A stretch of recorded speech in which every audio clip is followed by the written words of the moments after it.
Spider Noir တဲ့က villain တွေရဲ့အကြောင်းကိုပြပြပေးမှာဖြစ်ပါတယ်ဒီ series မှာ villain ၄កောင်ရှိရပေါ့နော်အဲ့ထဲမှာ Saberman, Sandman, Tombstone, Megawar နဲ့ Cat Hardy တို့ပေါ့နော်ဆိုတော့သူတို့ရဲ့အကြောင်းကိုအကြမ်းဖျင်းကျွန်တော်ကဒီနေ့ပြပြပေးမှာဖြစ်ပါတယ်ဆွေးနွေးမယ်လို့ထင်ပါတယ်ဗီဒီယိုလေးကိုအဆုံးထိကြည့်ပြီးတောင်းဆိုလိုက်ပါတယ်စလိုက်အောင်1930ပြည့်နှစ်နယူးယောက်မြို့ကစီးပွားရေးပြက်ကတ်တဲ့ဒဏ်တွေအချင်းပြတ်ခြားစားမှုတွေနဲ့အမှောင်ဖုံးလွှမ်းနေပါတယ်ဒီလိုရက်ဆက်ကြမ်းတဲ့နေတဲ့မြို့ကြီးရဲ့အရေးအောက်မှာဒီ Spider Noir series ကအားလုံးမျှော်လင့်ထားတဲ့အတိုင်း Death Sentence နဲ့အကြမ်းတမ်းဆုံးပုံဖော်ထားပါတယ်Nicolas Cage ရဲ့ Spider-Man ကဒီမျိုးပြက်ရဲ့ကျင့်ပြတ်ခြားစားမှုတွေကိုတိုက်ဖျက်ဖို့ကြိုးစားနေပေမဲ့သူ့ရှေ့မှာတားဆီးနေတဲ့ villain တွေကတာမန်လူတွေလုံးဝမဟုတ်ဘူးဒီနေ့မှာတော့ဒီလိုခက်ခဲကြမ်းတဲ့မျိုးပြကြီးတွေကကြောက်မက်ဖွယ်ကောင်းတဲ့ villain တွေရဲ့အကြောင်းကိုကျွန်တော်တို့ပြောကြည့်အောင်ပထမဆုံးအနေနဲ့ Saberman စီးပွားရေးပြက်ကတ်တွေကြောင့်လူတွေအငတ်ဘေးနဲ့ရုန်းကန်နေရတဲ့အချိန်မှာ Silver Bane လို့လူတီများတဲ့မာဖီးယားဂိုင်းကောင်းဆောင်ကဒီနယူးယောက်မြို့ရဲ့အမှောင်လောကကိုလုံးဝအုပ်စိုးထားရကွာသူကအာဏာကိုအယူမှုလိုချင်သူဖြစ်ပြီးတော့ဒီမြို့ရဲ့နိုင်ငံရေးစီးပွားရေးပါသူ့ရဲ့လက်ဝါးအောက်မှာထားရှိဖို့ရည်ရွယ်ထားတာနောက်ပြီးတော့သူအမောင်လောကရဲ့ဘရင်တယောက်လိုမျိုးဒီနယူးယောက်ရဲ့ညတွေကိုလည်းထိန်းချုပ်ထားသေးတယ်။အဲ့ကောင်ကတော့ပထမဆုံး villain ဖြစ်တဲ့ Saberman ပါ။နောက်တစ်ယောက်ကတော့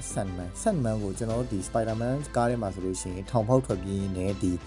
တိတ်ပံဆက်သက်ခုနေရာကိုရောက်သွားပြီးတော့ဒီတဲလူသားဖြစ်သွားပါတော့။ဒါပေမဲ့ဒီမှာကျတော့ဒီကျင်းမြောင်းတဲ့လမ်းတွေစိတ်အောင်ဟောင်းနေကြမှာဒီ Sandman လုံးဝတနာစရာကောင်းတဲ့ villain တစ်ကောင်ဖြစ်နေထိုင်ရတာကွာ။ Saberman ရဲ့အထုံးချခံတဲ့တားကောင်တစ်ကောင်လည်းဖြစ်တယ်။ဒီမျိုးရဲ့ဒီအမောင်လူထဲမှာသူကကိုပြန်လဲထင်းချုပ်ဖို့အတွက်ရုံးကန်နေ super villain ဖြစ်ပုံပေါ်ထားတာကိုကျွန်တော်တွေ့ရတယ်ဗျာတတိယ villain က Tombstone လို့ခေါ်တယ်ကွာဒီဘက်ကလူဖွဲ့စည်းကနေဖေကျင်ခံထားပြီးတော့မျိုးမှာဆိုလို့ရှိရင်လေလူမသိသူမသိမှောင်နေတဲ့နေရာမှာပုံအောင်နေရလို့သူကဘယ်လိုမျိုးပါဝါရလာလဲဆိုတော့နာဇီရဲ့စံသက်ချက်ကြောင့်ပဲသူ့ရဲ့ခန္ဓာကိုယ်ကပစုံခွန်လိုမျိုးမာကြောပြီးအရေးပြားပေါ်ပေါက်လာကွာအဲ့ဒီချိန်ကဆိုင်ပြီးတော့သူကဒီလူသားဆန်တဲ့ခံစားချက်ကိုလုံးဝမရှိတော့ဆိုတော့အဲ့ခံစားချက်တွေကိုပြန်ရှာဖို့ကြိုးစားနေပဲဒီ Saberman ရဲ့ရက်စက်တဲ့ခိုင်းတော်ကောင်ဝင်လာပွင့်လင်းပြောလို့ရှိရင်ဒီ villain ကဆောင်းဝမ်းလဲအာတန်နဲ့ခန္ဓာကိုယ်လည်းဆောင်းဝမ်းလဲမာကြောရဲ့လုံးဝဖြည့်ဆည်းလို့မရဘူးဆိုတော့ဒီမျိုးထဲမှာဆိုလို့ရှိရင်တော်အနေများတဲ့ villain တွေမှာပါတယ်နောက်ထပ်တစ်ကောင်ကတော့ဒီ Megawar ပေါ့နော်သူ့ရဲ့မူလနာမည်ကတော့ဒီ Doc Clinton လို့ခေါ်တယ်ကွာသူကတာမန်လူတယောက်လုံးဝမဟုတ်စိတ်မနှံယူနေတဲ့ရာဇဝတ်သားတစ်ကောင်ပဲဒီနယူးယောက်မြို့ရဲ့အမောင်လူထဲမှာရက်ဆက်ကြမ်းကြုတ်မှုတွေနဲ့နာမည်ကြီးလာတဲ့သူ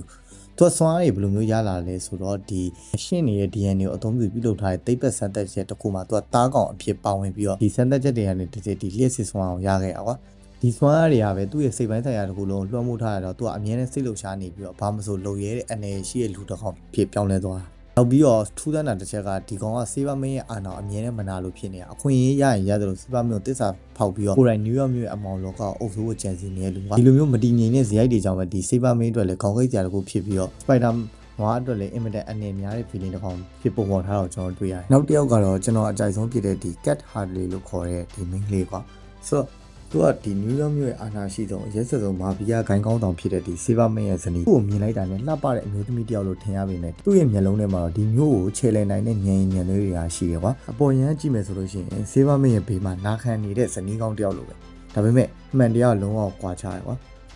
သူ့ရဲ့ခင်မွန်ဖြစ်သူ Saberman ရဲ့လှုပ်ရှားမှုကိုအမြဲတမ်းစောင့်ကြည့်နေတာ။ဘာဖြစ်လို့လဲဆိုတော့ဒီ Sandman ကိုကာကွယ်ပေးဖို့ပဲ။သူက Saberman ရဲ့ရက်ဆက်တဲ့အစီအစဉ်ရဲ့နောက်ွယ်ကနေလည်းအမြဲဖြတ်စည်းဖို့ကြံစည်နေတယ်ကွာ။ဒီကားထဲမှာဆိုလို့ရှိရင်ဒီ series မှာဆိုလို့ရှိရင်သူက Spider Noir ရဲ့ရန်သူလည်းဖြစ်နိုင်တယ်လို့တခါတရံမှာလည်းမှတ်မျှော်လင့်ထားတဲ့ဒီမဟာမိတ်လည်းဖြစ်နိုင်တယ်ကွာ။ထုတ်ပြောမယ်ဆိုရင်ဒီ Spider-Man Noir series ကဒီကျွန်တော်တို့ Gotham မြို့ပဲကွာ။ဘာလို့လဲဆိုတော့ဒီ version က feeling တွေကပုံမှန်မူရင်း version တွေနဲ့ပို့ပြီးတော့စိတ်ပိုင်းဆိုင်ရာရောဒီ physically ရောပို့ပြီးတော့ကြောက်ဖို့ကောင်းတယ်သူတို့ရဲ့လုပ်ရက်တွေကလည်းဒီ Death Sentence ကျူးလွန်တာကိုတွေ့ရတယ်ကွာဗီဒီယိုလေးကိုကြိုက်ရင်တက်မယ်လို့ထင်ပါတယ်